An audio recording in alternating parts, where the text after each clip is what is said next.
80s reunion ఉంది కదా మాకు, మేము ఉంటుంది ఎవ్రీ ఇయర్ ఏదో సెలబ్రేట్ చేసుకుంటాం కదా. ఆయన మిస్ అవ్వడం, నేను జనరల్గా మిస్ అవును.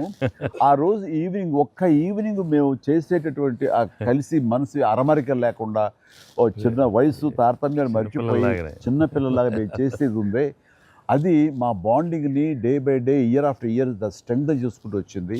దానికి అవుట్కమ్ ఇదిగో ఇప్పుడు ప్రేక్షకులు కూడా ఈ సినిమాలో ఈ ఎపిసోడ్ ద్వారా చూశారు, మా ఇద్దరు ఎపిసోడ్ ద్వారా. అట్లాగా నేను ఏమంటానంటే, ఈ ఈ ఈ సినిమా ఇండస్ట్రీ చిన్న ఫ్యామిలీ. ఈ చిన్న ఫ్యామిలీలో మన మధ్య పొరపచ్చలు, మన మధ్య మిస్అండర్స్టాండింగ్లు, ఈగోలు ఇవేమి లేకుండా ఒక్కసారి మనసుని ఓపెన్ చేసి అందరం నటీనటులు కానీ, అందరు హీరోలు కానీ, హీరోయిన్లు కానీ, మనంతా ఒక్క ఫ్యామిలీ అనే విధంగా మనం అనుకుని ఏదో ఒక అకేషన్, ఏదో విధంగా మనం కలిసి ఒకళ్ళ మనసు ఒకళ్ళు అర్థం చేసుకునేలా బిహేవ్ చేస్తే దాని ఇంపాక్ట్ సినిమా మీద పడుతుంది, సినిమాలో కనబడుతుంది. తద్వారా దాని ప్రభావం మన ఫ్యాన్స్ మధ్య కూడా ఏర్పడుతుంది.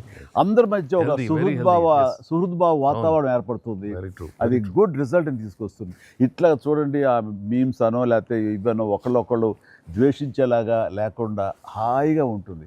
దానికి ప్రధానంగా హీరోస్ మధ్య కానీ, నటీనటుల మధ్య కానీ, వీళ్ళందరూ ఆ యొక్క వాతావరణం ఏర్పరచుకోవాలి మనం. అది సార్, ఆ కలిసి